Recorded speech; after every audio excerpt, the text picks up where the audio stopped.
zones in the different continents, in the different countries. On 11th of October, that is 5 minutes past 3 o'clock, that is in the afternoon on Sunday. It's a wonderful sunny Sunday. We hope you are taking care of yourself wherever you are in your own respective countries and continents.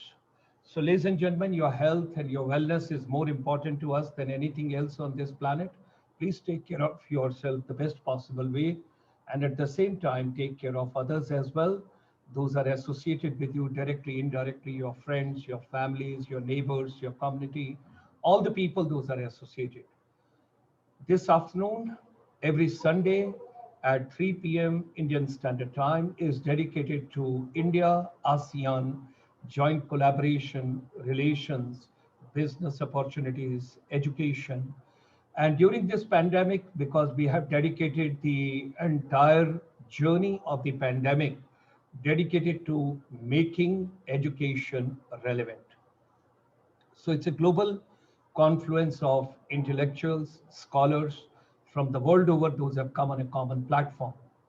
Just last week, you had a wonderful deliberations on higher education, particularly the people, those have gone to Canada, those have gone to United States and Europe. They all were together on a common platform talking. And this afternoon, we have got 10 beautiful countries, that is ASEAN, Myanmar, Cambodia, Laos, Singapore, Malaysia, Thailand, Indonesia, Philippines, Brunei. When I talk about these 10 beautiful countries, 650 million population, fastest growing regional economy, and most peaceful and most vibrant people, those are located right over here. Singapore being the financial hub and the education hub, taking a lead with all others in the region. So this afternoon, we have got a distinguished panel. We have a distinguished guest, our advisor to Chamber, Mr. Sandeep Majumdarji, he is there. Then we have got a distinguished panel coming from Singapore, Cambodia, and Malaysia, and they all will have the deliberations and they will put their points across and views across. Now, I wish to share with all of you, since 1994, our chamber is dedicated. There are 30 million non-resident Indians abroad at this point of time. So our chamber is a link between India and these non-resident Indians abroad in different countries, wherever they are. All the government policies, frameworks, white paper, background paper, roadmaps, strategies, innovations, whatever has to be done, we keep generating that from time to time, depending on the need of the hour and the need of the trade, commerce, economy. At present, because like doctors, nurses, paramedical people, they all are great warriors. Similar way, the people those are associated with education sector, education ecosystem, they are also warriors in their own way, and they're doing wonderful job wherever they are. They are trying to reach the humanity the best possible way. Our chamber comes live in the morning at 9 a.m. and it goes till 9 p.m. That is 12 hours. We have got a beaming throughout the day. You can see us in Mongolia, you can see us in Central Asia, you can see us in Latin America. And then besides that, the people join us, the chamber, right on the YouTube, live. They come from the different parts of the world. If you go on Dr. Gulshan Sharma's YouTube channel, this program is coming live. And I'm grateful to all those have joined the program with us from the different parts. Now, this is the canvas for the entire, the week, what you can see right over here. What exactly is this program? What exactly we are offering? Just 1 second. Hello?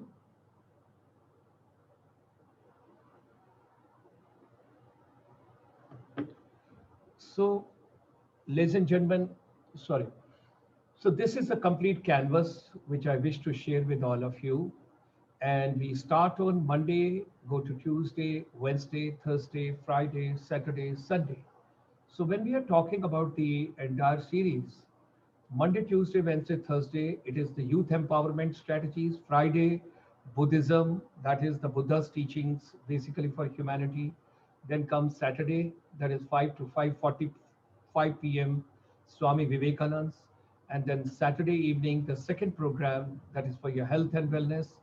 And then Sunday, when we come early in the morning from United States, and then Sunday this program. And after this, immediately we finish this program, we have got next program that is on micro, small, and the medium enterprise.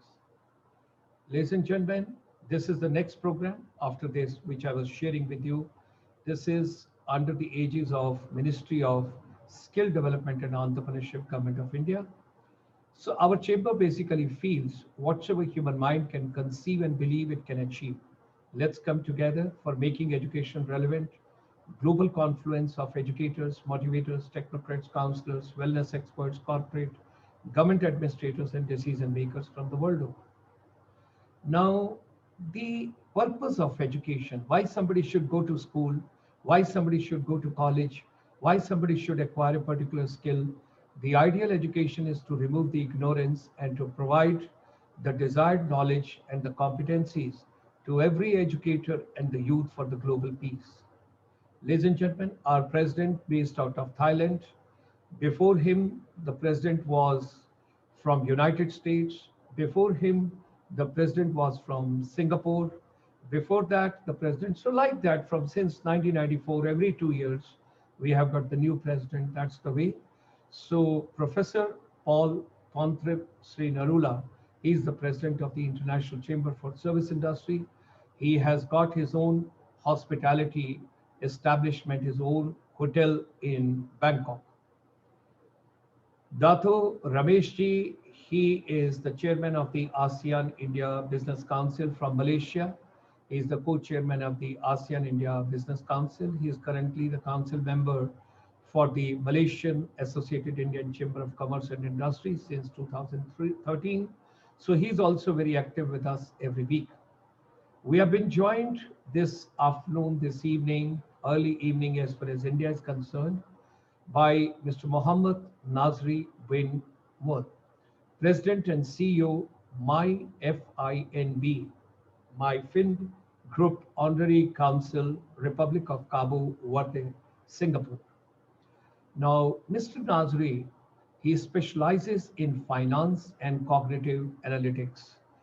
It is something but natural because anybody from Singapore has to be good at finance. We always consider that way.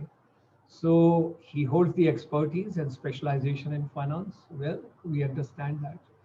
Cognitive analytics, having spent more than, we have got here 2 decades as a practitioner in these fields.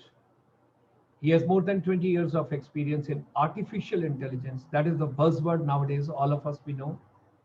And when we talk about analytics practitioner with exposures in the public and private sector, where he has successfully developed performance attribution models and impact measurement systems to uncover trends and insights. He is the president and the group CEO of MyFinB Group, the award-winning technology group of companies. He is also a regular contributor on AI-related topics, featured in various media platforms and spoke on the topic in various parts of Europe, Asia, Africa, and Middle East. Excuse me. I don't know how Sandeep Majumdarji gets a telepathy because he knows that my weak nerve is artificial intelligence and I'm doing a lot of work on it nowadays. So I'm very, very happy that somebody is going to talk on to that in education. He is the honorary counsel for the Republic of Cabo Verde, member, Board of Governors for Republic Polytechnic Singapore, and advisor to its School of Infocom. Mr. Nazri was previously appointed as the chairman of the Investment Committee of Malay Heritage Foundation, a statutory body of the Singapore government, where he was also its board member. In 2018, Mr. Nazri was named as one of the top 500 prominent and influential personalities in the Islamic world and economy, artificial intelligence, fintech category. Mr. Nazri was also awarded the Asia Pacific Top Young Business Leader Awards in 2010 by the Ministry of International Trade and Industry. Ladies and gentlemen, I'm personally tempted to listen to this man, this visionary, and this professional. Great. Hearty welcome to Mr. Nazari. We have also been joined this afternoon, ladies and gentlemen, by Mr. Raja Singham, Managing Director, BAC Education Group, Malaysia. Those of us, those are close to Indian Bollywood, you know there was a movie Singham 1, Singham 2, and a beautiful character, wonderful character, that is Devagan. So, Mr. Rajesh Singhamji, you hold so much of similarity with the Indian Bollywood coming from Malaysia. Co-founder and managing director of the BAC Education Group, Mr. Raja Singham is an educator, entrepreneur, and a founding member of a range of companies specializing in education, corporate training, advertising, publications, and IT development. I must thank Mr. Sandeep Majumdarji again. Today, I think he is hearing my spirit and my soul and my mind and my heart. He is getting all professionals from the human resource development, education, corporate training, and advertising, publication, IT development. Great. Mr. Singham received numerous awards and recognitions, Education Man of the Year of the Brand Laureate, National Outstanding Educator Award, ASEAN Business Advisory Council, Council Member, Lead Mentor of the ASEAN Mentorship for Entrepreneurship Network, and the TN50, that is Transformasi National 2000, that is 2050 on Work and Value Creation Circle Expert. Great. Mr. Raja Singhamji founded bacflix.com, a free online learning portal. Wow, that's great. So during the corona, it's going to play a very important role. We would request him to give us the in-depth of it.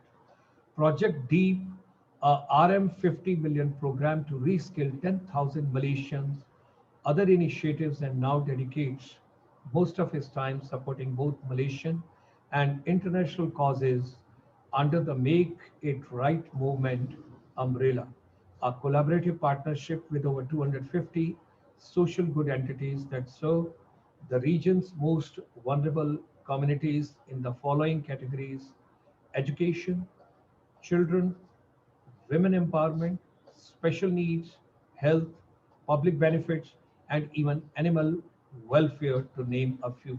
Wow, that's great.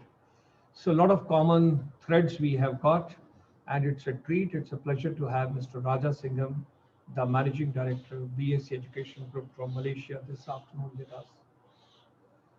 Ladies and gentlemen, here comes another handsome Dr. Kairat Moldashev from Cambodia. We extend him a very hearty welcome. Now, the gentleman, Dr. Kairat Moldashev, PhD in Political Economy, University Malay, is an associate professor and the provost at Paragon International University.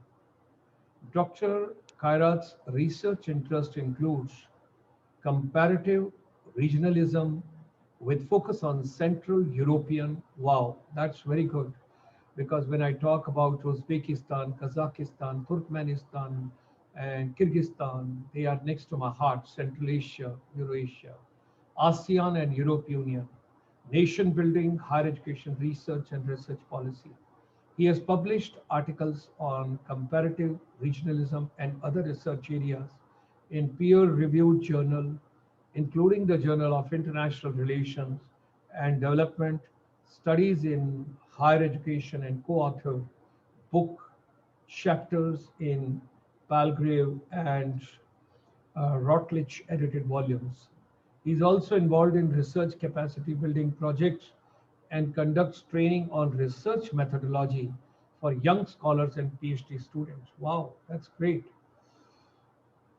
Dr. Kairat has joined Paragon International University in 2018 as a research director and head of political sciences and international relations department.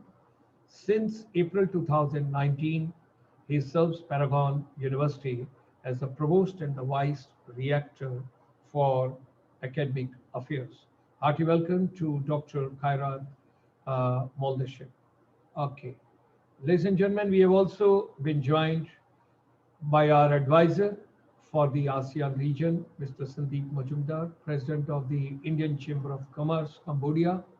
He is the Chairman and Managing Director of Curewell International Corporation Limited. Polite and sophisticated, Mr. Sandeep Majumdar has an unmatched business sense with a strong conviction in ethics and relationships.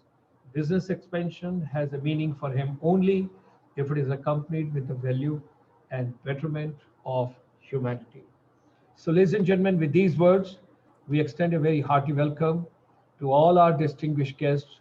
They all are with us over here. We have also been joined by our President, Professor Pornthep Sri Narula ji from Thailand. We have also been joined by Dato Ramesh Kodammal ji from Malaysia. We extend a very hearty welcome to all of you, and to go into the safe zone, I hand over the panel to Mr. Sandeep Majumdar ji. Thank you. Thank you, Dr. Gulshan. Welcome to all our dear panelists, speakers, and my welcome goes to all the audience around the globe. I would not, Dr. Gulshan, I will not take due advantage or credit of the speakers, because Mr. Raja was recommended by our dear friend, Dato Ramesh Kodammal ji. I just did the follow-up. So thank you, Dato Ramesh Kodammal ji, for connecting us to Mr. Raja. And the same holds good for Mr. Nazri, because he was also recommended by our dear friend, our ever, last Sunday we had our speaker, Mr. Charles from Singapore. So Mr. Charles was the one who actually recommended, and both of them are from artificial intelligence and other things. So that's how he said that I'll connect you. I just did the follow-up. So thanks goes to Mr. Charles and Dato Ramesh. I welcome Professor Narula ji from Bangkok and Dato Ramesh Kodammal ji from Malaysia. Of course, I would like to hand over, because we have a couple of speakers. Everybody we are waiting to hear them. So I will start with Professor Narula, President of ICSI from Bangkok. Over to you, Mr. Narula, Professor Narula. สวัสดีครับ This is the same version with Namaskar, Sat Sri Akal, Vanakkam. A warm welcome to each panelist, prominent panelists across ASEAN, and all attendees to ICSI. And first of all, my hearty appreciation to Professor Gulshan Sharma to came up with this ICSI initiative on Zoom, and been so regular with so many programs every day since the last many months. I still miss the on-site convention, the dynamic convention in Chandigarh, in various Northeast India and in Delhi. I hope we can have one of those on-site convention again sometime next year. And ICSI, as an ICSI president, of course, next year I will be past president, but I will be happy to host ICSI convention in Bangkok on whatever theme we can discuss about sometime next year, and would love to extend hospitality to all our ICSI panelists and friends. Once again, I wouldn't like to take more time, because we have a lot of good speakers, and there is a Bollywood bazaar going on in Bangkok at present. Today is the last day. It's a 5-day event. I just rushed from the site to my office to be on Zoom, and I need to rush back as I'm helping with the event. Once again, a warm welcome and hearty appreciation. ขอบคุณครับ Thank you, Professor Narula. Thank you for your kind words, as always. And now our evergreen Dato Ramesh Kodammal ji, who keeps giving us invaluable trips for business. He is, I think, one of the most person here for India ASEAN talents. And I would like to call upon Dr. Ramesh Kodammal ji from Malaysia. Thank you, Sandeep ji, Dr. Gulshan ji, Professor Narula, the distinguished speakers who are present here today, and my dear friend, Raja Singham, who just with one phone call, Raja, can you join us in the talk? The answer is yes, Dato, I'll be there. Thank you, Raja, for the instant accepting to speak on. My dear friend, when Sandeep told me that I introduced Raja, I think the philosophy of life is very simple. The more we divide, the more it'll multiply. The more connections we divide, the more connections will multiply. The more wealth we divide, the more wealth will multiply. The more happiness we divide, the more happiness will multiply. And definitely, the more knowledge we divide, the knowledge will multiply.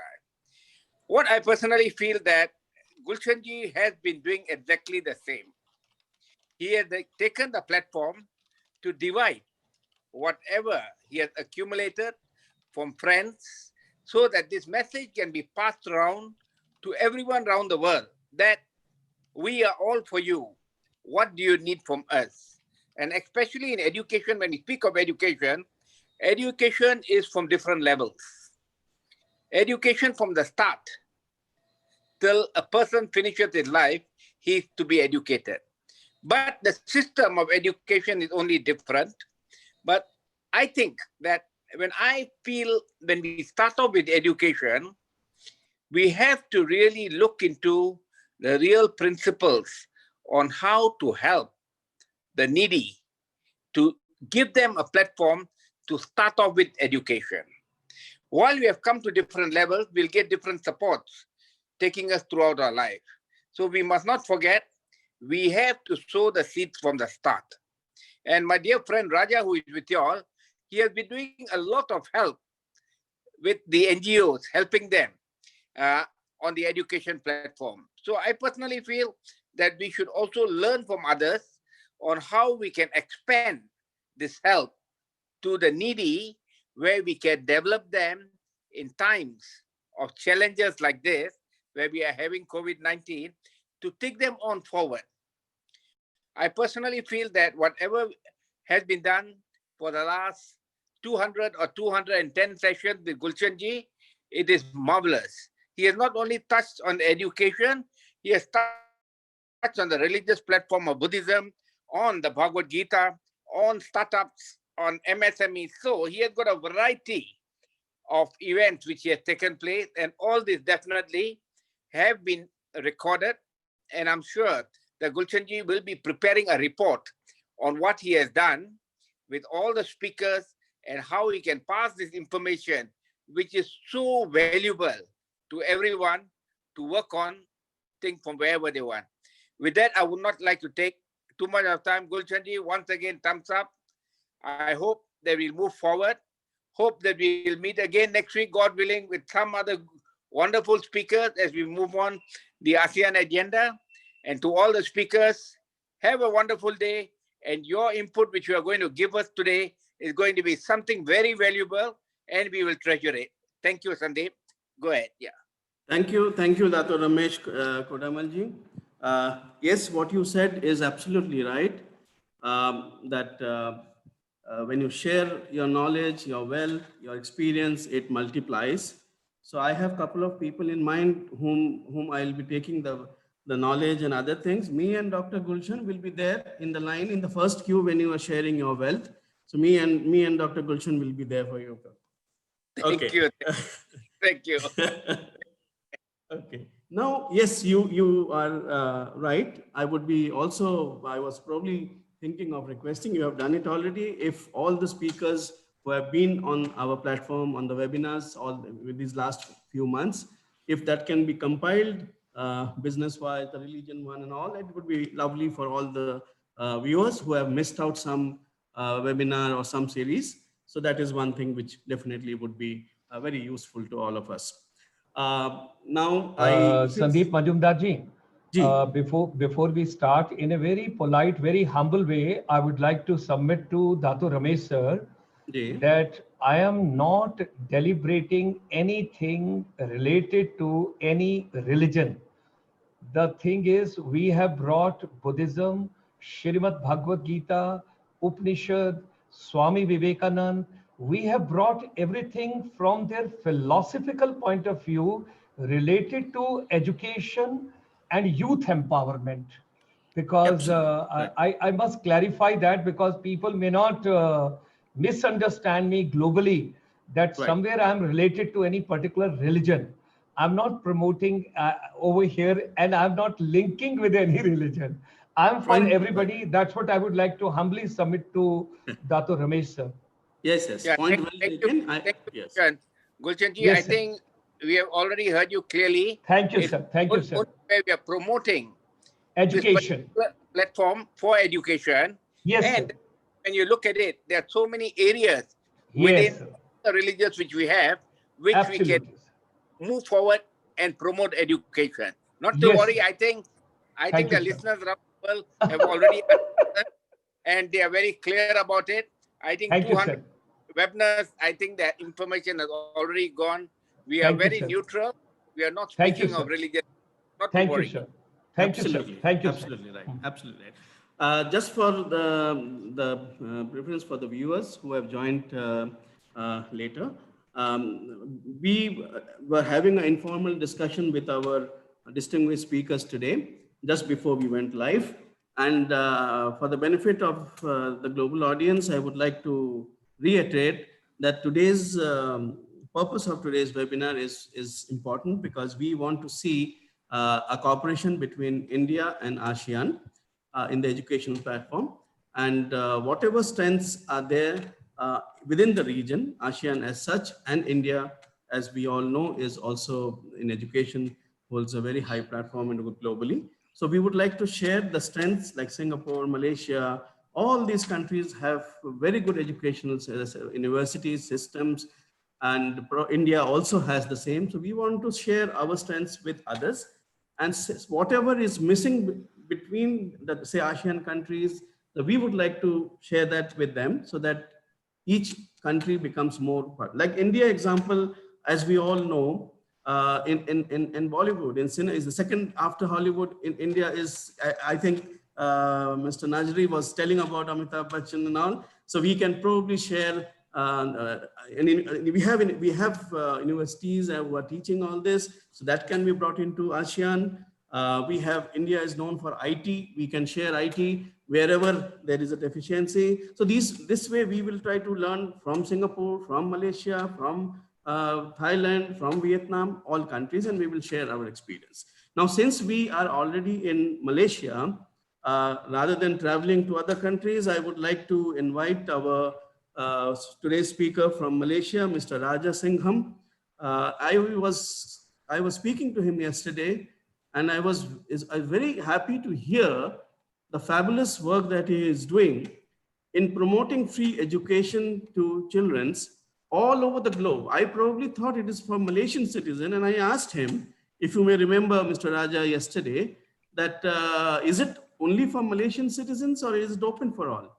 And I was very happy to hear that it is globally that he is doing this, and he is probably working towards getting about 1 million students being taught free of cost. So that is something very commendable, and we all appreciate your efforts, Mr. Raja. And I hand over the mic to you for your presentation. Mr. Raja from Malaysia, please.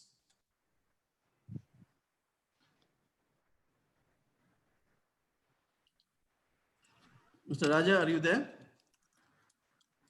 I think you are muted. Yeah, I've unmuted myself now. Okay. Thanks so much for inviting me, Dato Ramesh, Dr. Gulshan, Mr. Sandeep, Mr. Nazri, Mr. Khairat, and I think Dr. Paul has left us. Sri Narula has left us for another engagement. So thanks so much for having me here. I know time is short, so I'll get straight to the point. I like the title, Making Education Relevant, because I think the biggest challenge the whole world and everybody in the world, whether you're a country, a company, an individual today, is how to stay relevant. And while we were it's a battle that's always going to take place as to how we continue to evolve to make sure we are relevant. And this happens to people as we get older and as we change. And I think the education system is one of the key systems to look at. There's a saying once that even in America, if Rip Van Winkle went to sleep and woke up 200 years later, the only thing he would recognize is the educational system. So there is a need for education to change. COVID-19 has actually made it such that we need to adapt even more quickly. We were lucky because we were running a free education platform used by many students. And when we suddenly went on lockdown, it took us 48 hours to switch and go fully online. But for many schools, it became a problem and an issue, whether the required technology, the required skill sets, the buy-in from the staff, that willingness to change. So, I think technology is one aspect of it, but the people side of it is even more important. So these are things to look at. McKinsey, as it says very clearly, about 400 to 800 million jobs will be, they'll be displaced as a result of automation. And hence, the need to actually change for us to meet those demands is greater than ever. And no government can actually move fast enough to, to fill in these gaps. So because you have different people with different types of levels of knowledge, different, educational backgrounds, literacy, that whole gamut, it is going to be quite a challenge to try and get people moving in the right direction. So this is where, and one thing about India has huge strengths in technology and IT personnel, but a lot of them are also based overseas, where, owing to salaries and the big companies. But India is getting quite a number of unicorns coming out. But for Malaysia, we are a small country with a population of 30 million. So the only way we can actually grow, with the exception of companies like, say, Grab, who have managed to go ASEAN-wide, 6 countries out of the ASEAN countries, unicorns generally a large population. So Indonesia with 100 million has 4 of the unicorns in the region. China, which is large population. India with a large population. So we have to look at grabbing that. But there's disruption everywhere, from legal services to entertainment to restaurants to factories to transportation. Every single industry is being disrupted. And as this happens, while people will adapt, there's that period of transition where a lot of people are going to be displaced, not have jobs, need to be trained. And this is where the role of education has to evolve in order to do quick fix type solutions, one, to get people ready. So this is what are some of the skill sets that we see, areas moving forward that have to be looked at. For me, the thing of paramount importance is relevance. How are we going to prepare graduates who are going to be relevant in the sense they will be able to fend for themselves? And so that's why, Darwin, is credited to this.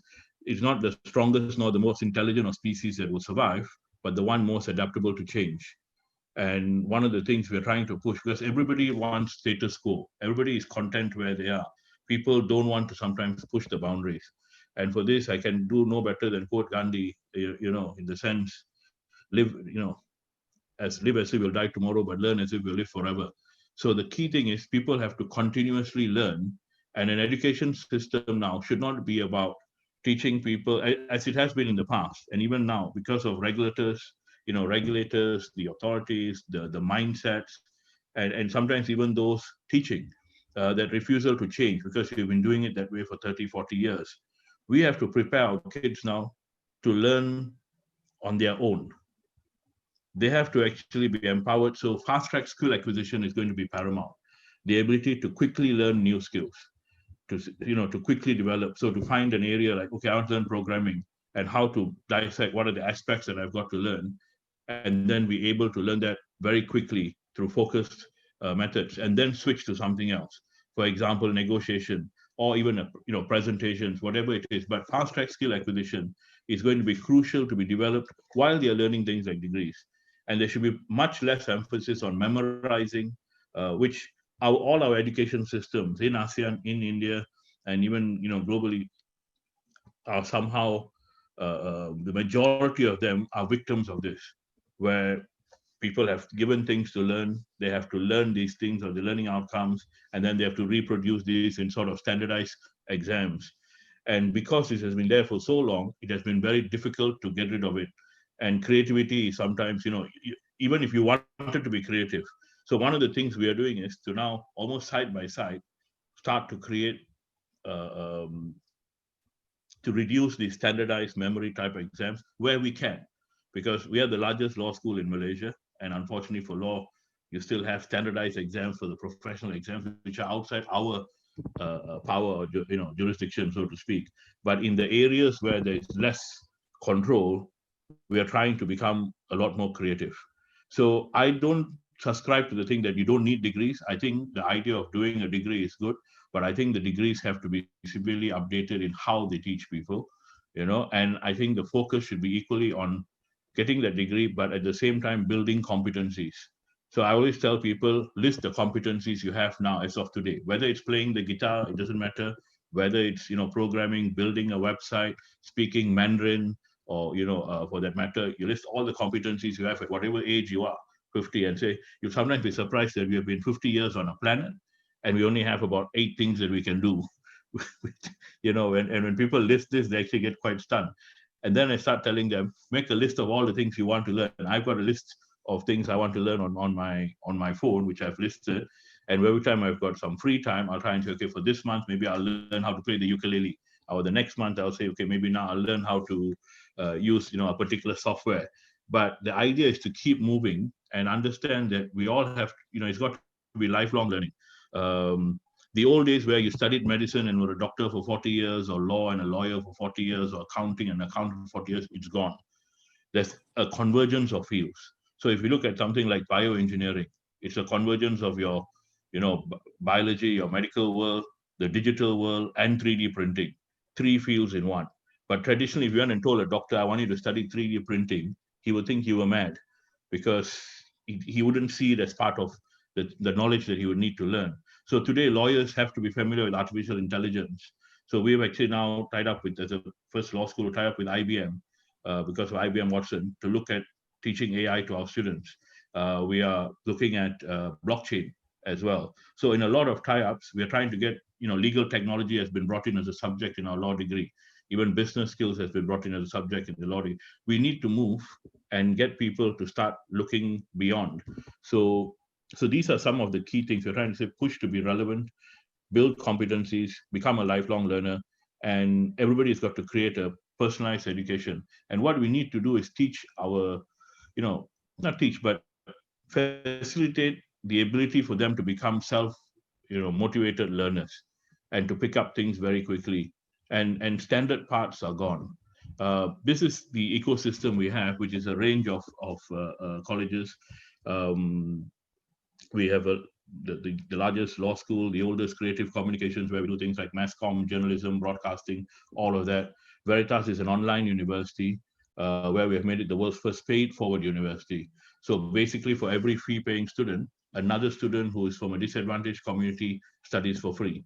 So if you're from the B40, if you're poor, then you don't have to pay tuition fees and so on.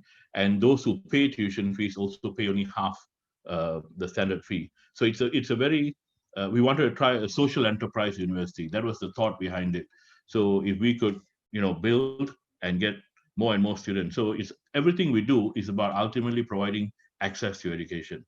So these are universities that we work with. We work with the University of Liverpool, Cardiff, Reading, London. They're all our partners. So what we have created as a model is, and I was very interested just now to hear Dr. Gulshan talk about India opening to 100 universities. What we are, in a sense, is a gateway to these universities. People come in, they do our foundation, our year 1, our year 2. If they wanted to do they can do the final year in country or in Malaysia or in Singapore, because we also have a base in Singapore, or they could do the final year in the UK. So under this kind of, you just need one institution, which then acts as a gateway to a whole, it's a gateway type, a pathway type program. So they could do law, business, IT, technology, hospitality through us, and then go and finish in a range of universities across the globe. So it's been a very interesting model. And it's a great model to explore for ASEAN and India as well. So later we can briefly touch on that. These are some of the partners. We are working with Microsoft Imagine Academy. We're the first center who have actually done Coursera embedded into all our courses with all the universities in Coursera. So it's actually embedded in Malaysia and Singapore. We've got this LinkedIn Learning, AWS Academy. Now, in a lot of these cases, we take the content from these. See, what we have found actually, there's no point trying to create everything ourselves. So it's been a very collaborative. So we collaborate with the biggest university brands in the world. We collaborate with the biggest industry partners in the world. And then what we do is we bring these things together and try to offer access to as many people as possible. So we are generally an impact-driven institution. And this is what I wanted to highlight today. In Malaysia, we have roughly about just under 200,000 students, 180,000 who are now studying for free. These students do primary education, secondary education, and especially during COVID, about 100,000 people signed up in the last few months because of the problems with schools having to shut down and access to education. So this was something that we have funded for a few years. It's entirely free. Project Deep is something we launched last month. In essence, it's to train 10,000 Malaysians for the digital economy. So we are training them in things like web development, graphic design, digital marketing, social media marketing, blockchain. It's all tech courses which we run, and 10,000 of them will be trained, and it's 100% funded by us. The main goal here is actually to bridge the skills gap, and we're looking at scaling this up. And what's interesting is quite a few of our trainers are actually from India, who are based in Malaysia and who have been helping us with training. We've also tied up with Coursera, who are actually offering these students help, Microsoft Imagine Academy. So a lot of it is an alliance. Other than having live teachers teach them all the subjects, we also have access to a lot of content. Project Entrepreneurs just launched. It's to train 10,000 entrepreneurs. I also sit in AMEN, the ASEAN Mentorship for Entrepreneurs, and we are running startups with the KL Indian Chamber of Commerce, Malaysian Indian Chamber. We're running a lot of programs because I strongly believe that the growth of a country depends on its entrepreneurs. So if we create more entrepreneurs, or we help current entrepreneurs operate their businesses better, more efficiency, greater profitability, we create more jobs. And that's going to be a huge challenge globally. Malaysia is no exception. So we are trying to create 10,000 entrepreneurs. And here what we do is we fund the training. So from our money, we fund all the trainers, the panels, the content, and we work with lots of organizations to help us because they find that it's a noble thing to do. BAC Global is actually a new venture where whatever we do here in terms of courses, links, we are prepared to take out globally. So we could actually set up with India in a matter of 2 weeks, 1 to 2 weeks, for them to have a campus to deliver diplomas, advanced diplomas leading to British degrees, almost like in a box. It's like a university in a box because we have everything in place. It's sort of an online, and then we can tie up. The teachers could be from Malaysia, the teachers can be from England, the teachers could be from India, but it's basically a global university campus created on a fast track basis. Make It Right movement is where we work with over 200 NGOs. We work with people like UNICEF, UNHCR, basically that's been our key thing, where we do capacity building and community development for various NGOs to help with different types of problems. It could be disaster relief, it could be with regard to helping women, disadvantaged communities, the poor, children. So that's been a key element of what we look at. Give Back is just a small type portal. So a lot of what we do is actually impact driven. So whenever we want to do something, we look at how will this impact the community. So it's a sort of the three people first, planet, and then profit. And we have found that actually that's worked really well for us, not to look at profit as the motive for being there, but to rather to look and see what can we do to help those around us, especially during COVID-19, as things got tough and are getting tougher. The key thing is for us to see where we can actually go in. And education is a huge enabler. Our whole point of coming in is, our whole standpoint is transforming lives through education. So whether it's educating people on rare disease or educating people on, the different predicaments there, we have a portal called Special Jobs. to help the special needs community get jobs, and we train them in transition and then get them into companies. So because there is a need for inclusivity and diversity in the workplace. So special needs was something we set up. It was launched by the Ministry of Human Resource. We've now set up a portal called Grad Jobs, because in Malaysia, about 300,000 graduates are entering the job market. It was probably the toughest job market in the last 40 years or 50 years. So we've set this portal up so that all graduates who can't get jobs, we upskill them for free, reskill them, and then try to work on getting them employed. The government has, the Malaysian government is trying various initiatives, but what we feel is always everything has to be a public-private partnership, that we in the private sector, corporate citizens, have to do our bit to help everybody in a country or even in the region. And we're hoping that some of these things we can actually scale and offer regionally. So that's it, very quick. I just wanted to share a little bit with you all. That's my phone number. I'm most easily reached via WhatsApp. I think as Mr. Sunday would have discovered. My email is there, but to be very honest, I don't frequently read my emails. It's read by my assistant. So, feel free to reach out. And I want to thank you all for the opportunity to speak today. And we'll be very happy to work with anyone from any, whether it's India, Cambodia, Singapore, or anyone out there. If we can collaborate and do some good, we would be very, very delighted and honored. Thank you. Thank you, Mr. Raja. Excellent presentation. And before thanking you, I would once again like to thank our dear friend Dato Ramesh Kodammal for connecting us to Mr. Raja.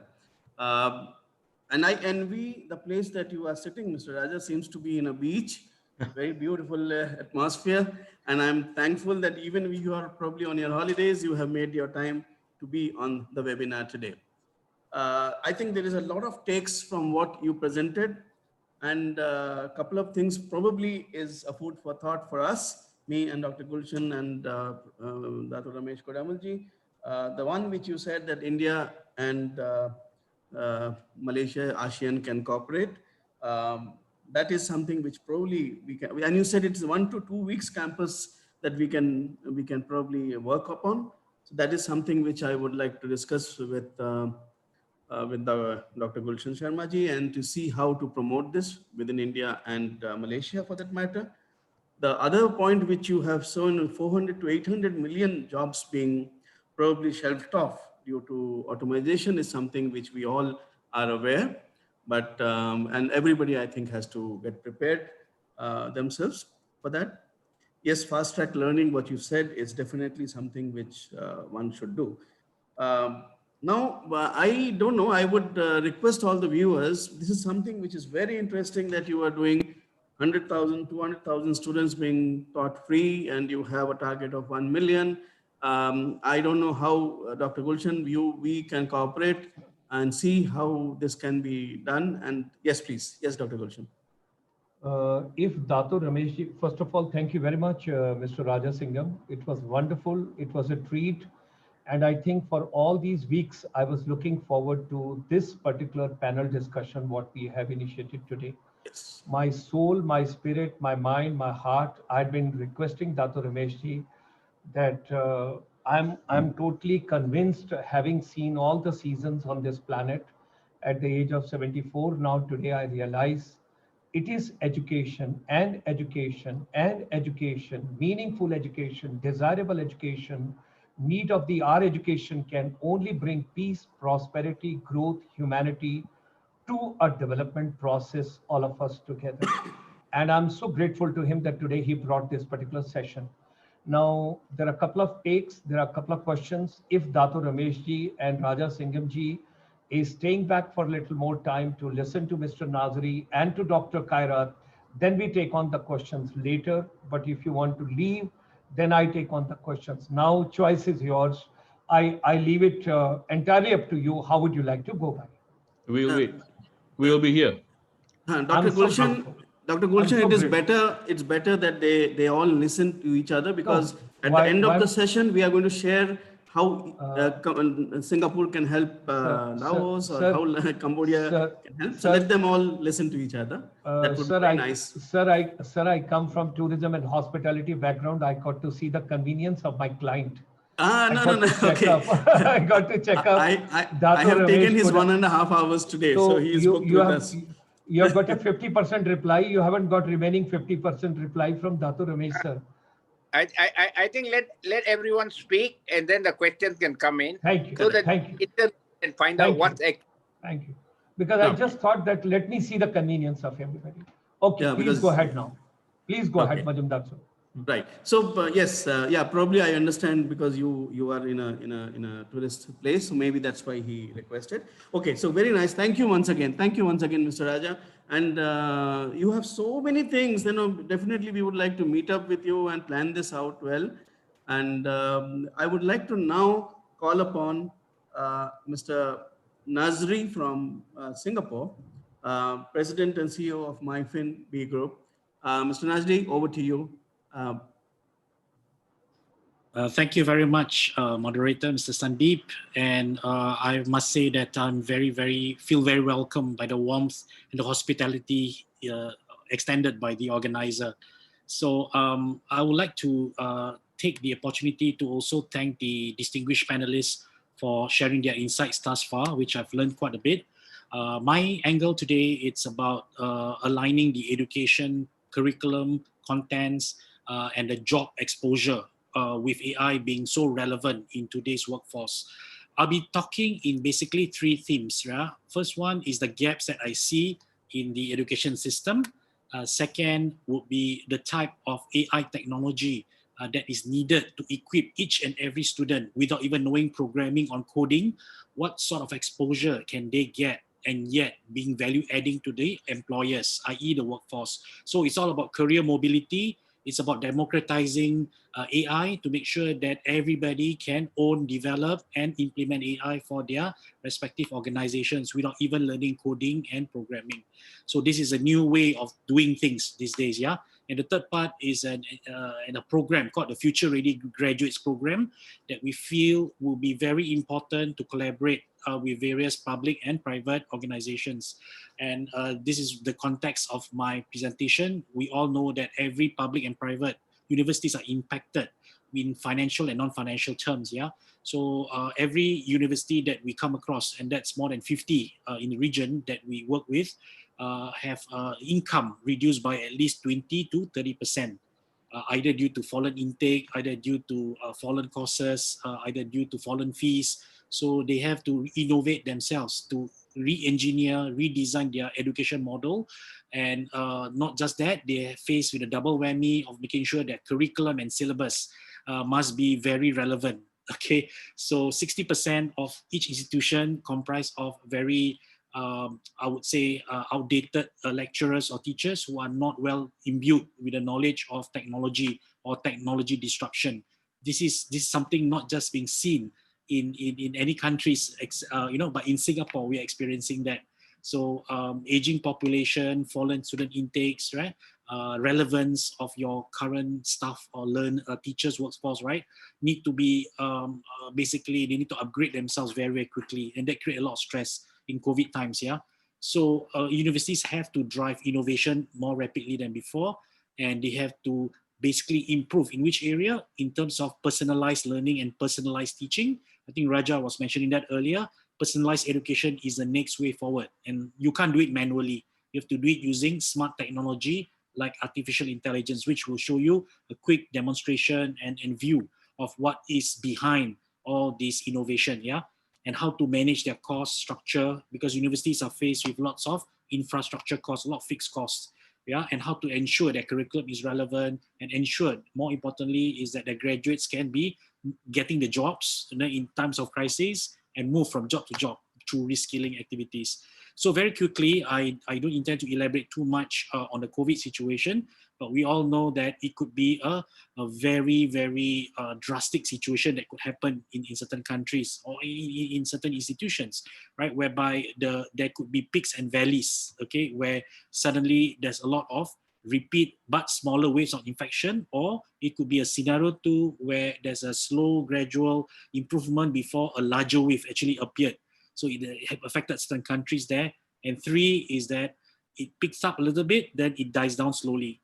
So why do we say these scenarios to be of importance for this discussion purposes? Because as a university, as a private sector, you got to plan your budget, you got to plan your intake, sales targets, right? KPIs, tangible as well as intangible, indicators that need to be achieved.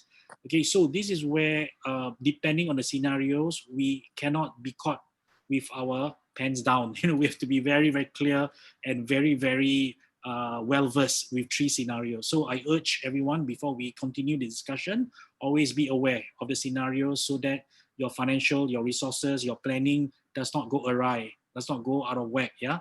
An important part from the Future of Jobs report, as dated as it may be in 2018, it still remains relevant. You can see that the top 5 reskilling or areas that employees are moving towards, it's all about big data analytics, IoT, right, machine learning, cloud computing, and so on, rank very highly. So it goes to show that when we want to reskill, there are a lot of studies on this, but we want to reskill ourselves. Okay, these are the new skills that you need to achieve or attain. Okay, and what's lacking from graduates currently is that there are a couple of things. Okay, so what if you know Python and R or SAS, right? So what if you know all the programming language of the world? Okay, so what if you know achieve GPA of perfect 4.0 or very in a dean's list and so on? But what's lacking from graduates is the ability to do critical thinking, propose solutions, problem solving, and they lack soft skills to basically communicate very effectively.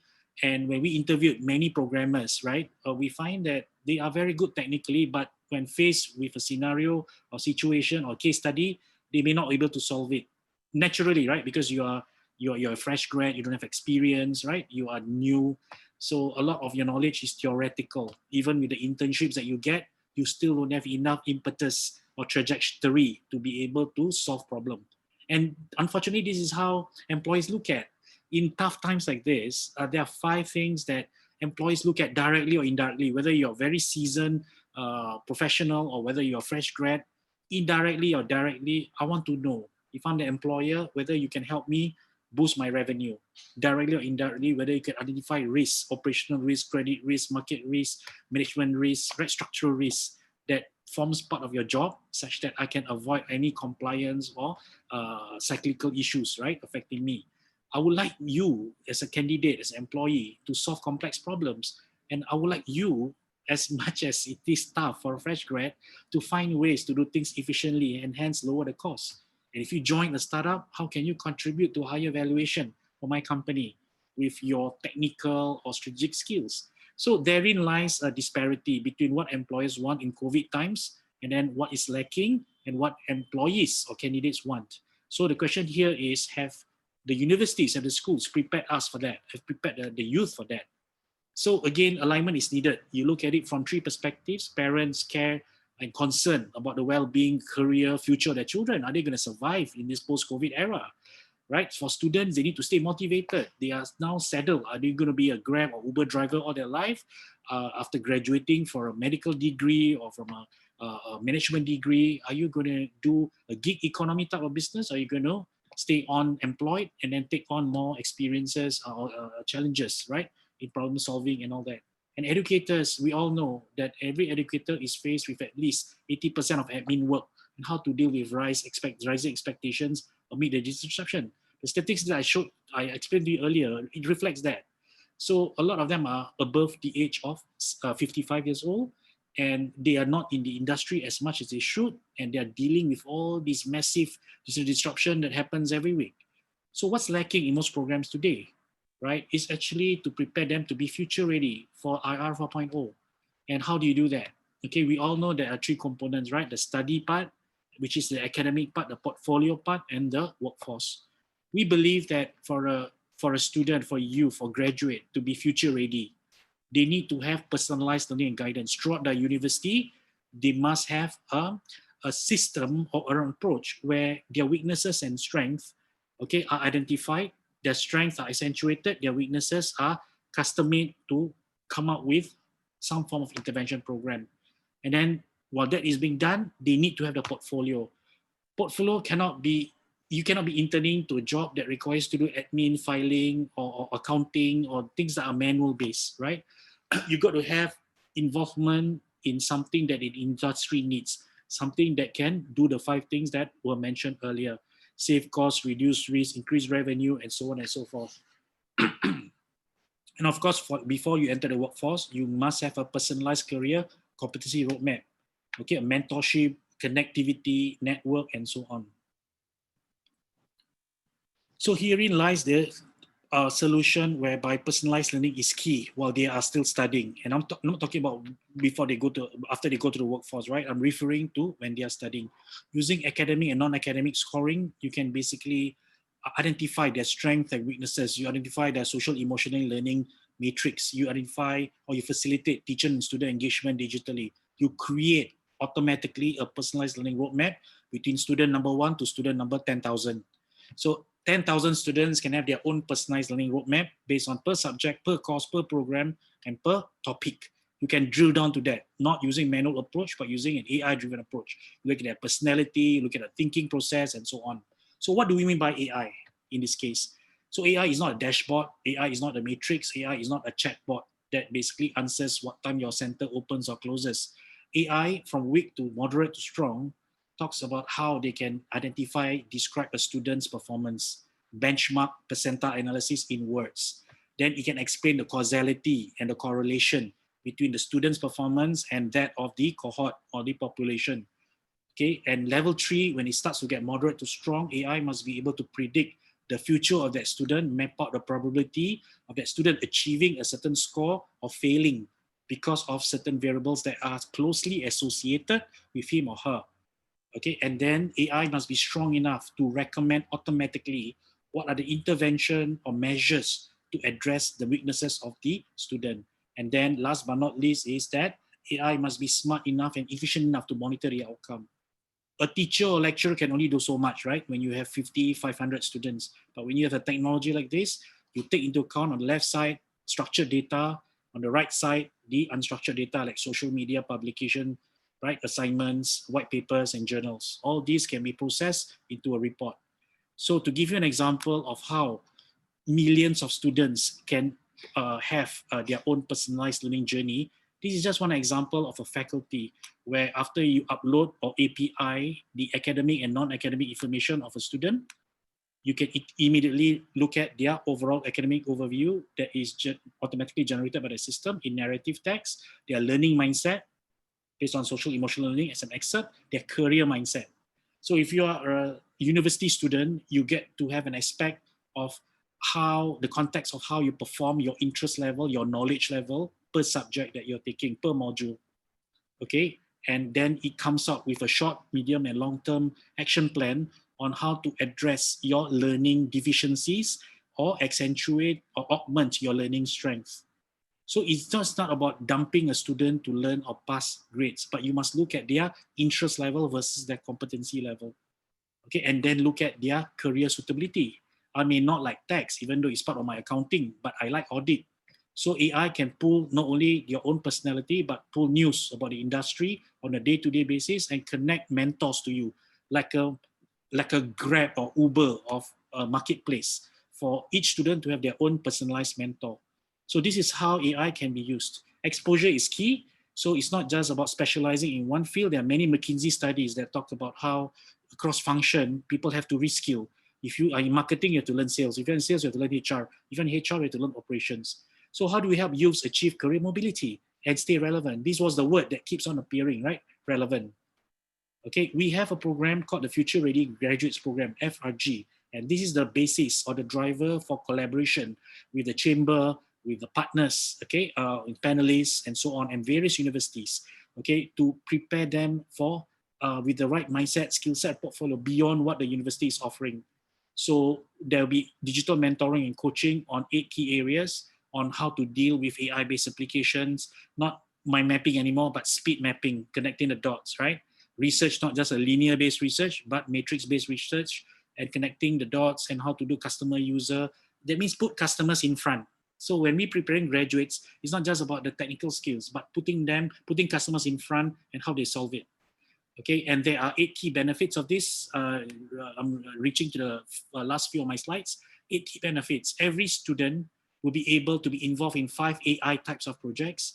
They get immediate experience, endorsement, and testimonial by employers, not necessarily by 1 or 2 employers, but employers who are giving you the projects. So we connect students with AI-based projects, come up with using AI, they will have a personalized profile and career roadmap. They will have customized resume. They have connections to various mentors, business leaders in LinkedIn, and so on and so forth. Networking is key, of course. So we expose undergrads or even early graduates to be connected to the industry and to catapult them, to leapfrog them to achieve a certain kind of exposure. So within our group itself, that we are servicing multiple banks, institutions, universities, industry projects, public listed companies, stock exchanges, and so on and so forth in 10 verticals. So you can see even health tech now is a very big thing.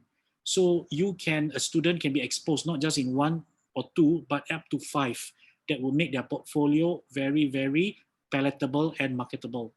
So we talked about, Raja talked about legal, for example. We've been approached by Chief Justice, right?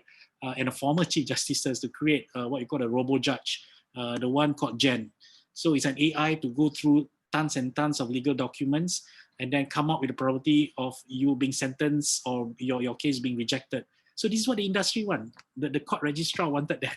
Okay, and then dialytics. Currently, we are doing this for dialysis centers that basically want to measure the effectiveness of dialysis treatment for kidney patients, and also the larger group of pre-dialysis patients who are at high risk of having their kidneys damaged, right?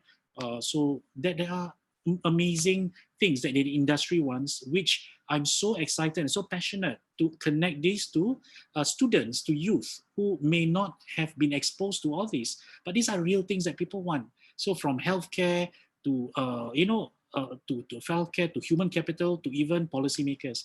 We are involved right now with a project to identify 150,000 SMEs for the government in Malaysia to help them float, to help them remain afloat amidst the COVID issue. If they break down, the economy will break down, unemployment will shoot up.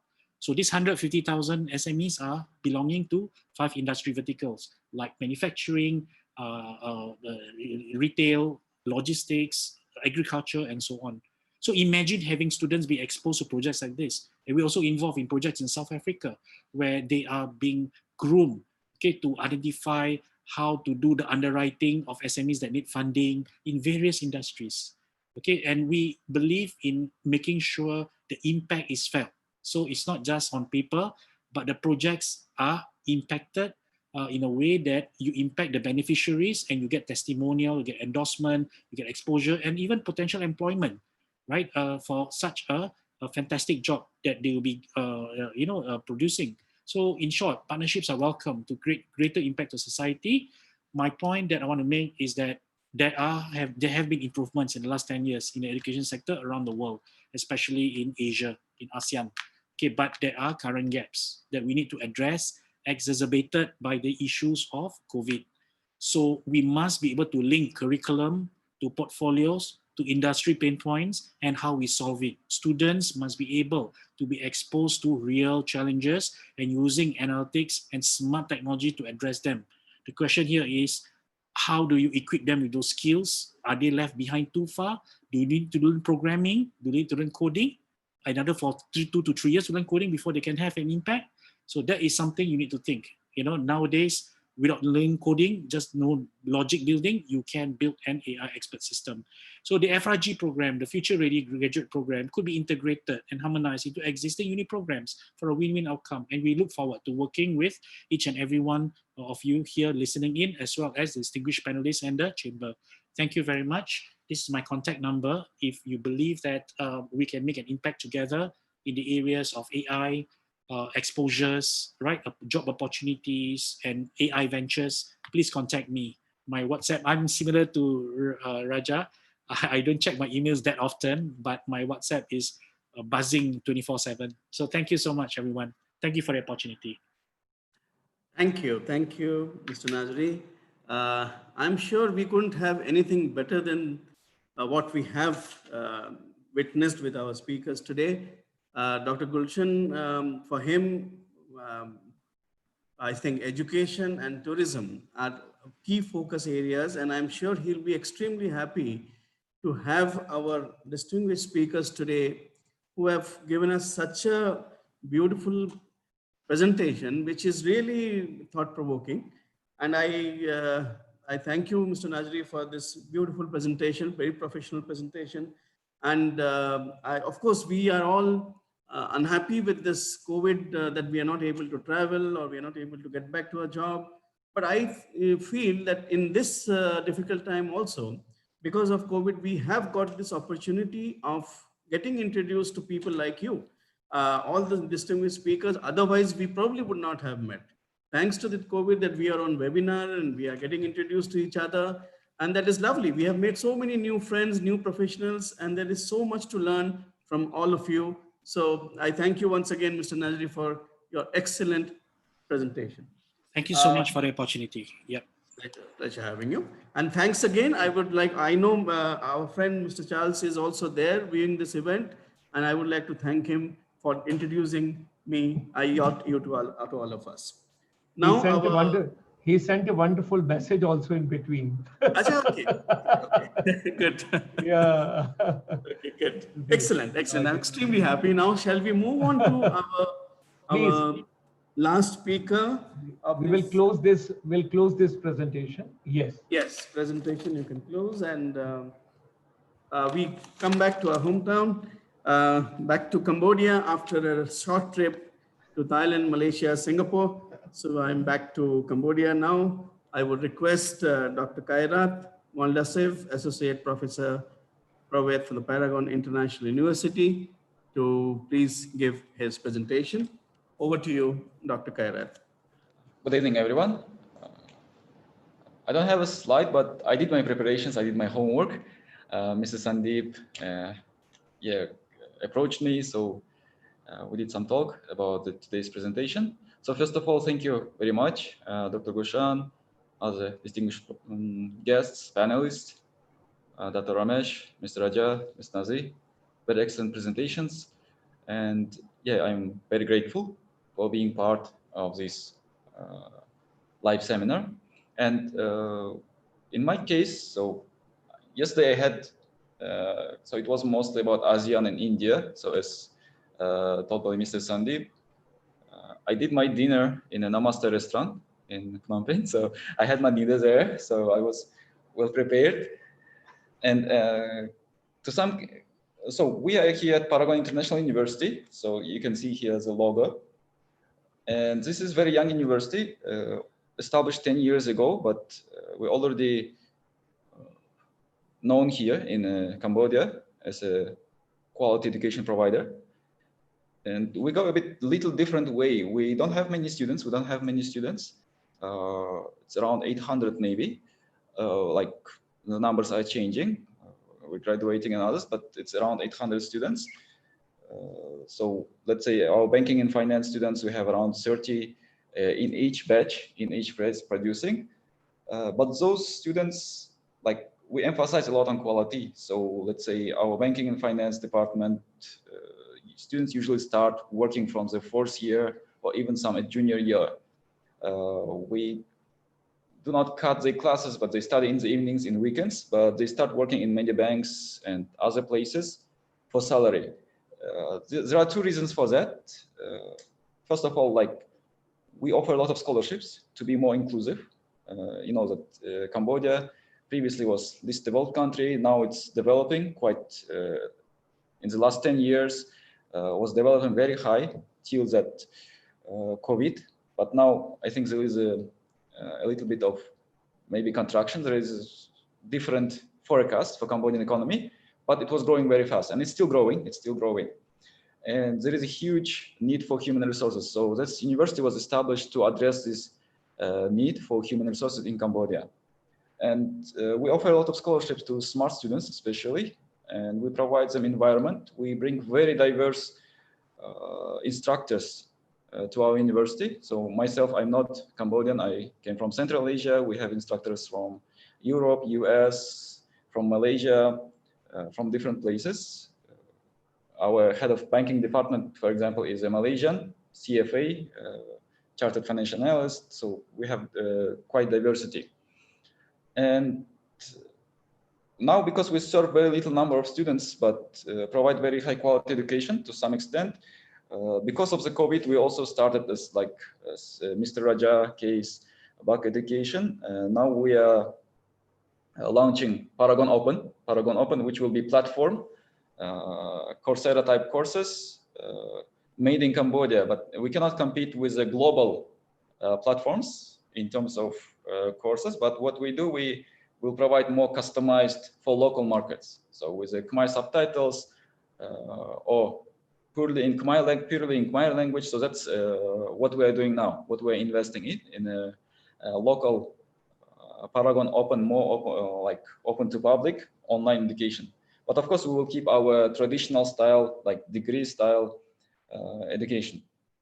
So that's what we are doing now. And in terms of what Mr. Nazri was talking about, artificial intelligence.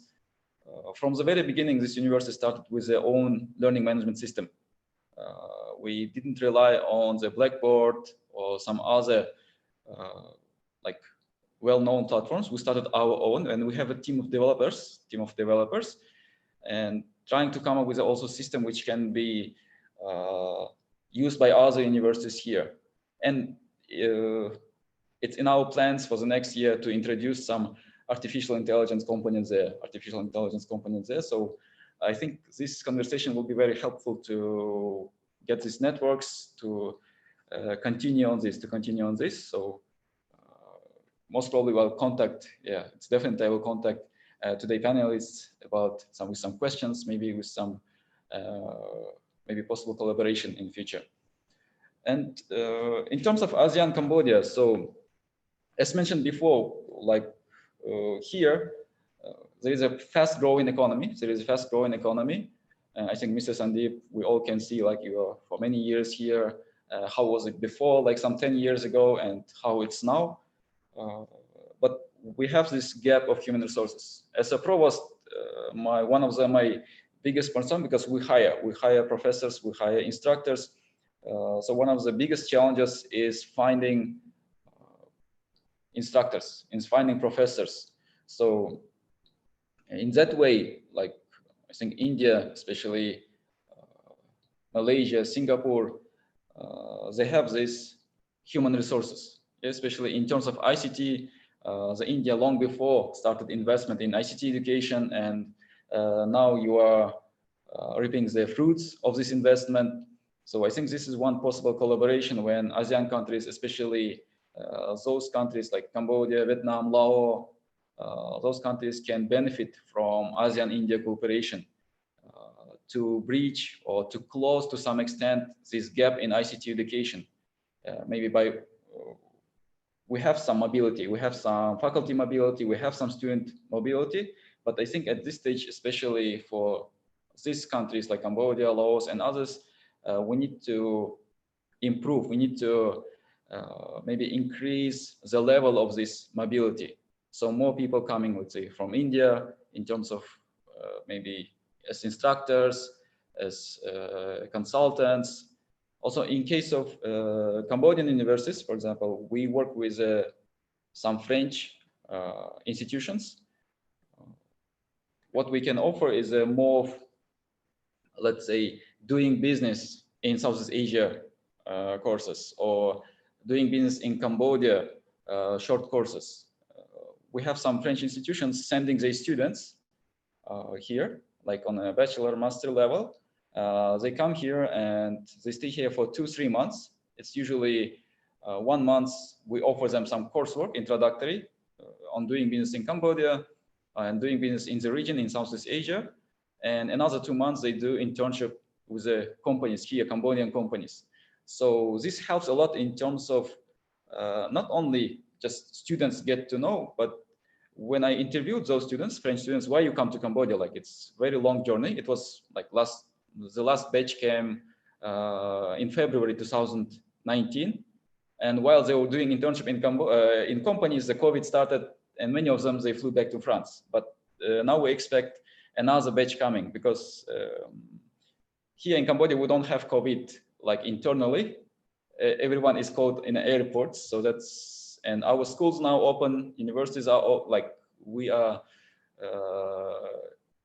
will reopen soon. Like next week, we will sign some, we are going to sign a memorandum with ministry. So it's very strict rules, but it helps. At least people go to schools, our children go to school, and all businesses are working as normal inside the Cambodia.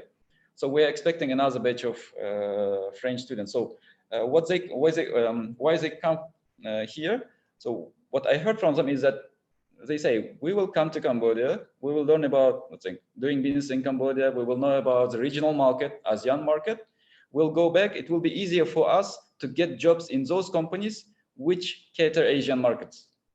So that was a kind of very, they had very clear idea why they're coming here to study. So that's, I think between ASEAN and Cambodia, ASEAN in India, and particularly Cambodia in India, this kind of student mobility can be established when Indian students coming here, learning ASEAN markets, learning particularly Cambodian market, and bringing more investment from India or going with some ideas to India. So this, I think, will establish this or will contribute to ASEAN-India relations.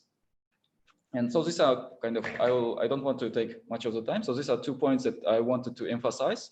So first of all, here in these countries like Cambodia, we face some, I would say, the lack of human resources, especially in ICT sector. Of course, the government of Cambodia is investing a lot. We have some new generation schools being established, which invest, which mostly teach math and other curriculum. And also, in our case, in Paragon International University, we see that many graduates of other universities, and like especially those related to computer science, people usually study 2 years and then go to market and work as web developers or work as some very starting positions. And what we are doing here is we're trying to motivate our students to stay a bit longer, and we're trying to invest more in math education, especially increasing the math component, which, for example, they stay here, they study a little bit more, especially math-related subjects, programming-related subjects. And of course, after getting there, they will not start from starting positions. They will start from very high positions, from very high salaries. So that's because, let's say, companies like Mr. Nazri, I think, will require employees which very good mathematical background and also with very strong social skills. So that's what we are trying to do here. So thank you very much. Thank you, Dr. Kairat. So I'm happy that at least the purpose that we first talked about, that you already have identified that for your artificial intelligence, you have somebody to fall upon, Mr. Nazri, and you saw that he has something which he can probably share with you. This is the exact reason why we are doing this webinar today. And there would be many more questions from the audience, which probably Dr. Gulshan will take up after we close this presentation. And yes, for your information, Dr. Kairat, Dr. Gulshan and Professor Narula, who was there in the show before, they have been here in Cambodia. We tried, coordinating between India and Cambodia, some of the online classes and all, which of course it didn't go through because of the COVID and all, but definitely we will look upon again to restart that. We will take your help also with your university to do so. Now I would like to hand over to Dr. Gulshan, our moderator, and I'm sure he would have got a lot of questions from the viewers. So over to you, Dr. Gulshan. Thanks once again to all the distinguished speakers, guests. Over to you, Dr. Gulshan. Thank you, Sandeep ji.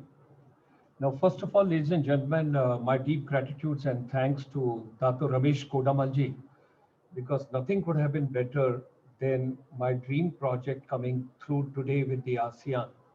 And this particular panel, what we got today,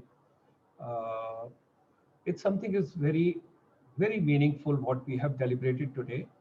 Before I just get over to specific question with all the three panelists, I just wish to give you a quick run, because It is in my spirit and it is in my soul. So I have not to read any paper. I have not to refer anything. But I just want to tell you so that we are on the common frequency, all of us. What do we have to take away from this particular webinar today? It's a very, very important webinar.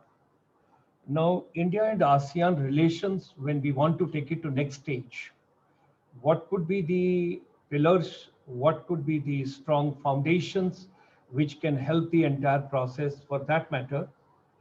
First and foremost, I wish to share with all of you, and quickly I will run over. During this particular pandemic, the Honorable Prime Minister of India, this is one of the historic moment in India, that in the last 34 years, there was no change in the education policy in India. The last education policy had come in 1986. And if I go before that, that was 1968, I don't want to talk about history. So 1986 onward, and now during the pandemic, what was the necessity? What was the need? What was the urgency? What was so desirable that he had gone full throttle? The entire cabinet sat together and almost about a year they took. And the last block level of India, because India still is a rural economy, it lives in villages. So what they have done, that December 2019 was the first draft, the detailed draft, 419 pages, which was submitted to the government of India in 2019. And that time, nobody was knowing about pandemic. Nobody was knowing what the situation is going to be. So before that, when they had submitted the entire draft to the government, they had gone to 200,000 block level organizations, length and breadth of India, to take an input of everybody that what is the purpose of education, what kind of an education, how to make education relevant to our day-to-day life. Education has to be skill-based. I do not want to get into the past. I don't want to get into the history, but you got to understand the entire Indian education system was destroyed by Mr. Macaulay. What used to happen earlier and what happened later. And something goes with the ASEAN also, how the people came and how the people disturbed your education system and your entire other systems, ecosystems as well. So I don't want to get into the history. History is history. Let's move forward and see what is to be done. 29th of July 2020, the Prime Minister held a meeting with the entire cabinet, and 4 p.m. the green signal was given by the Prime Minister. Let's go ahead, implement this policy. 4:30, the Education Minister of India was with the Press Information Bureau in India, and right over there when he addressed, and always it is the bureaucrat who sits next to the minister. So Secretary Higher Education and Secretary School Education, both of them along with the Education Minister. So first stroke was the Ministry of HRD was renamed as Ministry of Education. Not a human resource development, it is Ministry of Education. Okay, that is first part. Having taken that, now the entire policy is available on the website. There are total 63 pages to be read. It has been divided into 4 parts. The 3 kind of universities are going to be in India. One is going to be a research-based, one is going to be academic-based, and one is going to be your art, craft, heritage, cuisine, tourism, hospitality, airlines, whatever we talk about. Mr. Nazri made a mention that for the artificial intelligence, where he mentioned that, ladies and gentlemen, now without learning the coding and the programming, you can further go on to what he mentioned. I wish to share over here. It is a historic change because there are 3 stages of education. One is politicians make a policy, they announce, they get a political mileage on that. The second stage is you got to implement that policy. When you implement that policy, it is very important that once the policy has been formulated, who are the people those are working on that particular policy and what is to be implemented, that is very important. So today what we are deliberating with each other is a gap between the first stage and the second stage. What is to be implemented, I'm moving in that direction, and the input from the chamber to going to the government and through black and white that look, this is what we feel should be done. Okay. And the third stage is, after you have implemented, first you got to see whether it has been implemented in totality or not. The government of India has decided that the 6% of the GDP to be spent on education. Okay. Today, if India's population is X, then tomorrow it's going to be Y, day after tomorrow it's going to be Z. So population of today or population of tomorrow or population of Z to be taken into consideration. So that means the 6% of the GDP that point of time, and what will be the population, because policy is not going to be implemented in one phase. Policy is going to be implemented in different phases. And when it is going to be implemented in different phases, they have taken the time up to 2035. It is 2020 now. So 15 years they have taken. There is something known as gross enrollment ratio. When you talk about gross enrollment ratio, that is highest of America. Second is the Japan. Third is the Germany. Fourth is the Korea. And then rest of the world, I have got other countries following and all. I'm not taking the best model of the educations of the Finland or Korea or Germany or skills and vocationals. I'm not talking about that at this point of time. I'm just trying. Now, there are two segments very important. One is school education, one is higher education. School education in India for the first time is going to be of 15 years instead of 12 years, what it used to be earlier. Now, you would say, how? It is 12 years only. It is up to 12th class only. So how it is going to be? Earlier, the children were joining at the age of 6. Now the children will join the school from 3rd. That means 3 years old child would be taken into consideration. And that is the part of the system you're taking into consideration right from the beginning. And that is your Anganwadis and your home learning in whatever is there.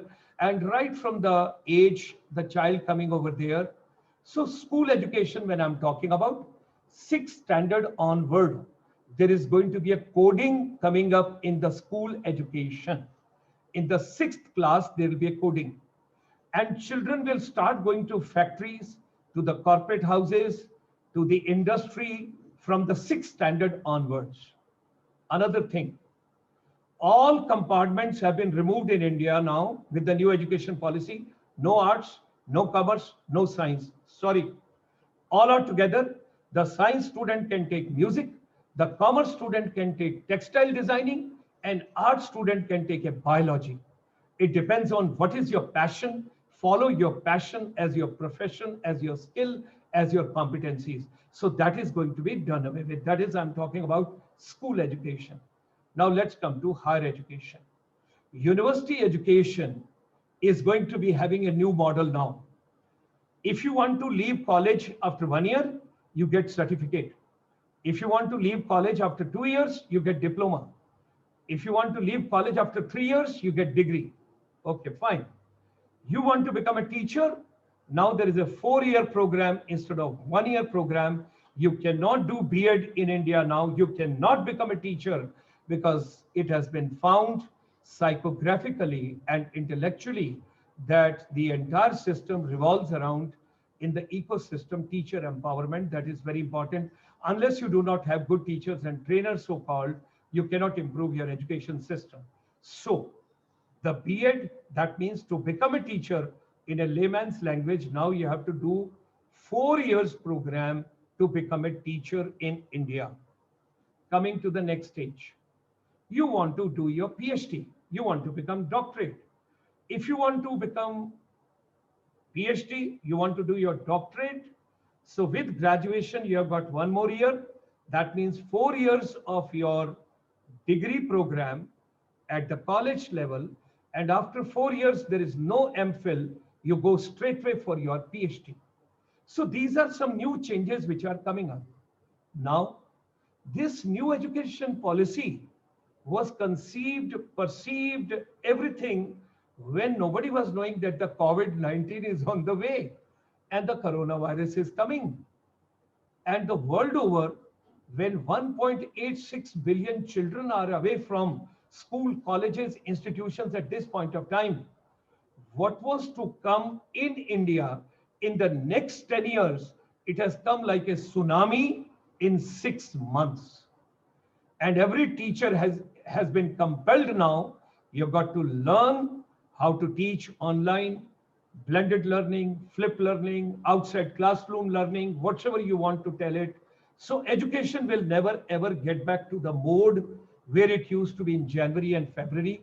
That's what I would like to share.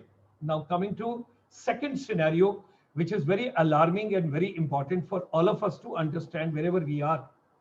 Whether it is ASEAN, or it is China, or it is India, or for that matter, it is any other country when we talk about 1.9 billion is the loan of these students at this point of time in America from the government institutions, government financial institutions. I'm not talking about the non-governmental. I'm talking about only governmental. 1.9 billion US dollar equivalent is the money being borrowed at this point of time by children from the different countries and different places, and those are at present in different colleges and universities in America. That is the first part. A lot of people from ASEAN country has also gone abroad. They've also gone to Europe. They've also gone to Canada. They've also gone to America. And that is vis-a-vis from India also. There's a lot of money being drained out from this entire Asian continent. If I go to Kishore Mehbubani's book and the Licon Institute of Singapore, then something very interesting which comes to my mind is his latest book is West, Now You Rest. That is the title of the book. West, Now You Rest. 19th century belonged to Europe, 20th century belonged to America, 21st century belongs to Asia. If it belongs to Asia, my take and my request to all of us is ASEAN is very important for India and India is very important for ASEAN. All of us, we are together. Most of the businesses at present are down. They are having difficulties. They are having problems. What Dato Ramesh ji in the previous webinars on Sundays shared with us, and what Sandeep Majumdar ji also, that pharma industry, health industry, wellness industry, and some other industries related to this we have to take into consideration, which will go on. Then he also discussed with us the free trade agreement at length last time when Dato Ramesh ji discussed about it. Sandeep Majumdar ji also gave his input last time to us. Ladies and gentlemen, I am of the firm opinion, and I'm so convinced in my mind, because when I set up India's first Travel and Tourism Institute for the Ministry of Tourism, Government of India, way back in 1988, while being with the Ministry of Tourism, and when I drafted the first MBA Tourism way back in 1989 for India, and introduced that into the various universities, and having come this all last 30 years, when I look back, I just learn in a very polite way and wish to share with all of us. Education is one area. And when I'm talking about education, I'm not talking a hardcore only education. With education, I'm talking skills also, competencies also, research also, innovation also, micro, small and medium enterprise also. I'm talking about technology also. And with that, I'm talking about your win-win business opportunities also. All that, when it is to be taken into consideration, it's very important, all of us, we have to understand over here that today's deliberation, let's take to the next stage. I would quickly take one more minute and share. When Mr. Raja Singham was talking about, and he made his presentation, I've got some inputs and some takeaway to share with all of us. Number one, the entire education, the new education policy has been divided into three parts, and your law and medical has been kept out of the purview of the new education policy. It will not be disturbed. It will not be touched.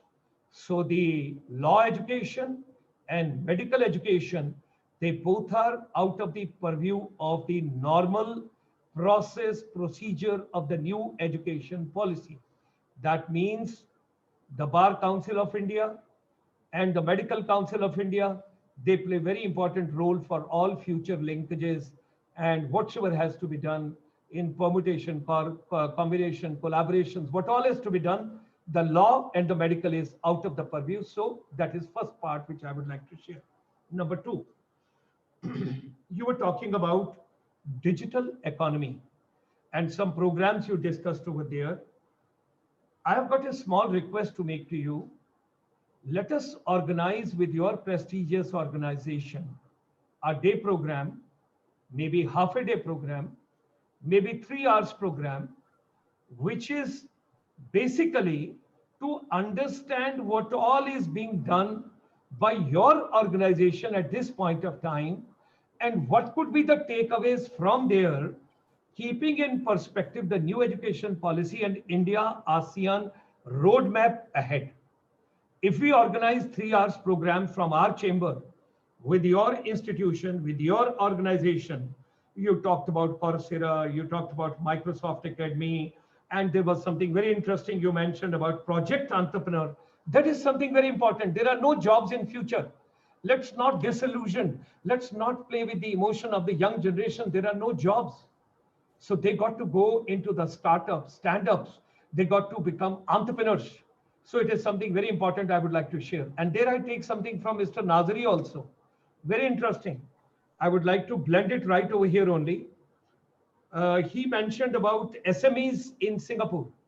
And when he was talking about SMEs Singapore, and he was talking about healthcare, he was talking about human capital, and then he mentioned a couple of areas. I've taken 2 areas out of that from Mr. Nazari. One is the retail, second is agriculture. We would be very keen, like we organize a half a day program, 3 hours program with Mr. Raja Singamji, his setup and his organization. Similar way we should organize with Mr. Nazari's organization as well. Now, let me just finish with Raja Singamji, and then I just go to Nazari, and then I go to Dr. Kaira. With regard to law, we do not hold specialization. Our chamber doesn't hold specialization. However, we can put you across to the right people. But yes, you mentioned something very good and very important. Now there are no geographical boundaries. It is a virtual world. And when we have got a virtual world, where is the hang up and where is the problem where we should have a geographical barriers? This cannot go to that. We don't want any physical university to be thought in the first time or in the first process. Let's first talk about, you mentioned concept of global, I think virtual university or global university dot in a box or something like that. You made a mention, which I just noted it down, that something to be done, concept of university in a box or something like that you made a mention. So I would mention over here, and I would request you over here, let's talk about virtual university. Let's talk about virtual collaboration. Let's initial phase talk about that. And even if we were thinking about 100 best institutions to be given permission to be brought to India initially, now where is the permission required now? You can talk to me on the YouTube for anything. You can talk to me on the Facebook, anything. You can talk to me on any platform, anything. Google can offer anything. Google has given a huge money to Ministry of Education, Government of India, and they have signed a contract. Facebook has given lots of money to Mr. Mukesh Ambani, and he has gone into. I think what we need now is, let us not do the talking part. Let's come to the implementation part. Enough of talking has been done before the coronavirus. Lot of policies have been made, whatever was to be done. I would make a humble request that with the Dato Ramesh Kodammalji's efforts, if this particular forum has come today, I am open. I give 3 hours time to Raja Singamji whenever he feels like, maybe after a week, after 10 days, after 15 days, but don't delay too much because the world is running. Everybody is running. It is a very competitive world. People are running on the shoulders of each other, and whosoever will run faster, because I don't want to give you one horrifying video. If you will see that video, your perception totally will change. There is a competition which is emerging now between the universities and the corporate sector. You would say, what are you talking about this evening? What is this? Okay, There is a video, please do watch. Nightmare for universities. That's all. Just watch this video on the YouTube. Nightmare for universities. Universities are going to have a nightmare because the corporate sector, particularly the Google, IBM, Cisco, McDonald's, then Netflix, Zoom, they all are thinking very seriously. Hey, who gives the technology to schools and colleges and institutions and universities? We give. Who goes to colleges, universities and tell them what is to be taught and what should be the change in the syllabi? We are the one. Then why are we going to them? Because they are not going to change their curriculum so fast. They will put into the process. They will put it to the next committee, next committee, next committee, next committee. It will go to the government. By the time that will get clearance, it will become obsolete and the world would have moved. Ladies and gentlemen, speed is everything. And anybody who is going to go with the speed is going to be the winner. So thereby, I would request Mr. Raja Singamji, idea is everything. In America, people invite you for the breakfast. I have been going. They invite you for the breakfast. They pay you a couple of dollars because they want to take idea from you. Idea is everything. So we are giving a free idea on the YouTube. We are giving a free idea to the whole world because knowledge is to be shared. But at the same time, we have also to contribute from our side for the growth of the humanity. So for that matter, to make it a win-win situation, I give an offer to all my 3 stakeholders, my distinguished panelists this evening. Please plan 3 hours deliberations, discussions, training, skills, competencies, collaborations, whatever you can think on this planet, because from there, it will take immediately the next shape. Today's video is going live on the YouTube. It's available to the whole world. The stakeholders, those are interested, they can come.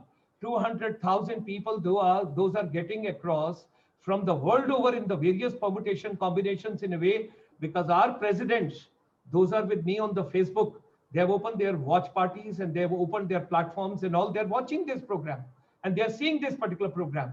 So what I would like to make a request to you is, it's very important.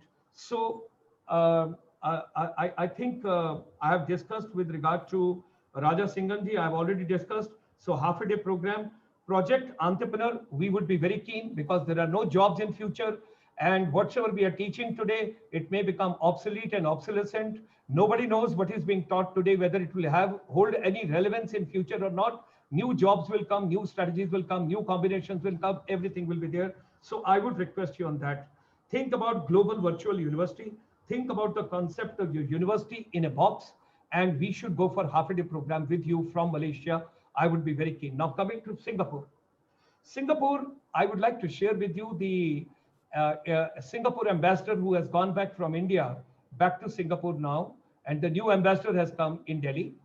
I still recollect when I held a meeting with him in Delhi, in Chanakyapuri. They were very keen and they saw the concept of our chamber. When you see at the back of my backdrop, on the BBC, you have got a program called Hard Talk. If you're watching the program sometime on BBC, there is a program called Hard Talk. This is called Soft Talk. That means soft skills. When I talk about soft skills, and you were talking about etiquettes, manners, gesture, body language, and personality enhancements and all, whatever has to be taken and all that part. Okay, so let us organize half a day program. And what you gave me, that was sparkling. Without learning coding and programming, how it's possible to move ahead. I would be very keen about it that 3 parts you discussed, lack of soft skills, critical thinking, and augmented learning. Let me share with you, 29th of July, the policy was announced, and 7th of August, the Honorable Prime Minister of India addressed the entire education fraternity of India, including the President of India was there, Education Minister was there, 1,000 Vice Chancellors were there, UGC was there, AICT was there, National Council for Teacher Education was there. 45 minutes he emphasized, and there were only 3 points. Lack of soft skills, critical thinking, and how to augment learning. So maybe your thought process is going with the Indian Prime Minister. I'm very happy on that. So that part is being taken away very well. Coming to the last part where you mentioned partnership and you are open and all that, healthcare you mentioned, human capital you mentioned, and then you were talking about SMEs in Singapore. So I'm going to take away only 2 points from you, retail and agriculture. I'm very keen about startups in India, retail and agriculture. Let us plan 3 hours program with you. Now, Dr. Khairat, you have got not to take care of only Cambodia, you've got to take care of Central Asia as well. My request to you would be, let's bring a combination of both, because we are doing a beaming in Central Asia every day.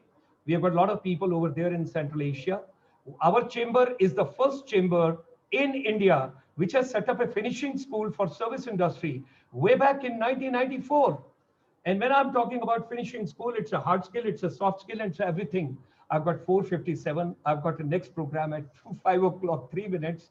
And the gentleman is coming from Singapore, the president of the MSMEs.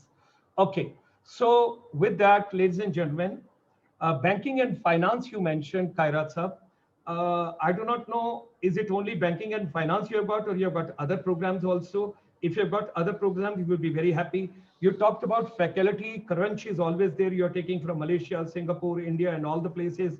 We would be very happy if we can work out something online, digital beaming and all that. Initially, if you wish, our chamber can organize something complimentary, free of cost, for about an hour or two. Beaming we can do from India, from our chamber, for your 800 students. Those are right over there.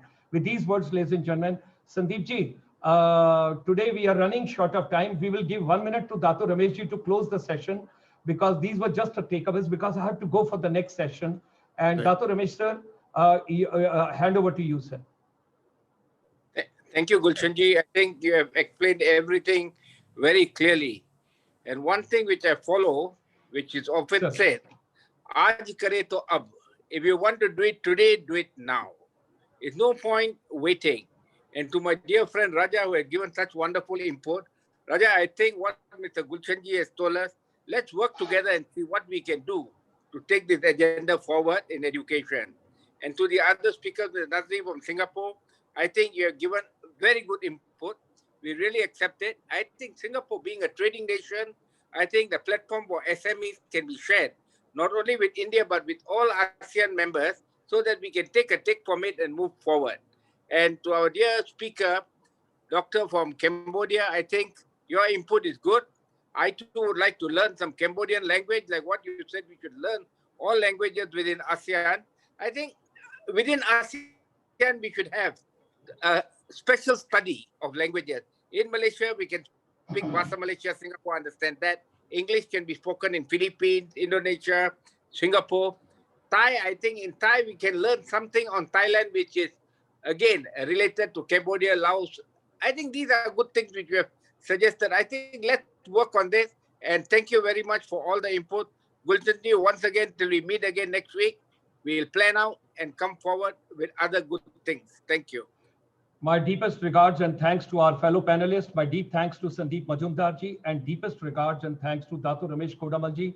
Ladies and gentlemen, time is money, speed is money.